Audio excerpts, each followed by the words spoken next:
Bonjour à tous et bienvenue dans ma nouvelle vidéo. Je suis ici aujourd'hui pour vous parler des subtilités du choix d'un entraînement de porte de garage. Vous êtes peut-être en train de rénover votre maison ou de construire une nouvelle maison, et vous cherchez la meilleure façon d'automatiser votre porte de garage. Il existe de nombreux types d'entraînement de porte de garage différents, et chacun présente ses propres avantages et inconvénients. Dans cette vidéo, je vais vous expliquer les différents types d'entraînement de porte de garage, et je vais vous aider à choisir celui qui vous convient le mieux. La puissance du moteur est déterminée par la taille et le poids de votre porte de garage. Les portes plus lourdes nécessitent des moteurs plus puissants. La vitesse d'ouverture indique combien de temps il faut à la porte pour s'ouvrir complètement. Les vitesses plus rapides sont plus pratiques, mais elles peuvent être plus bruyantes. Il existe trois principaux types d'entraînement de porte de garage. Courroie d'entraînement. Les entraînements par courroie sont silencieux, durables et nécessitent peu d'entretien. Chaîne d'entraînement. Les entraînements par chaîne sont moins chers que les entraînements par courroie,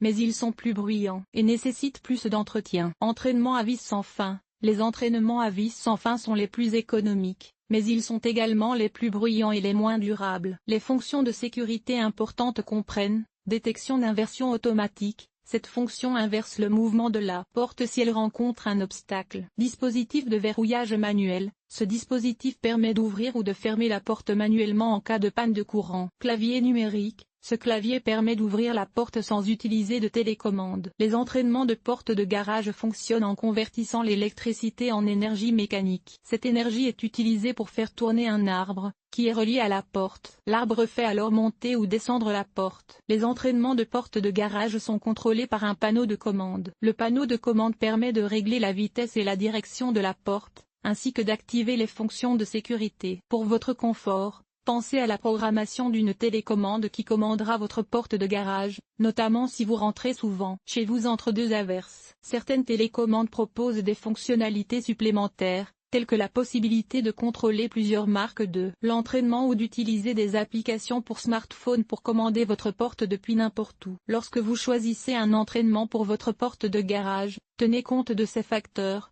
taille de la porte. La puissance de l'entraînement doit être adaptée à la taille et au poids de votre porte. Fonctionnalité. Choisissez un entraînement doté des fonctionnalités qui répondent à vos besoins, tels qu'une télécommande, un éclairage intégré et des capteurs de sécurité. Qualité de construction. Optez pour un entraînement fabriqué avec des matériaux durables et conçu pour résister aux intempéries. Garantie. Recherchez un entraînement assorti d'une garantie, ce qui vous garantit son bon fonctionnement pendant une certaine période. Installation. Déterminez si vous souhaitez installer l'entraînement vous-même ou faire appel à un professionnel.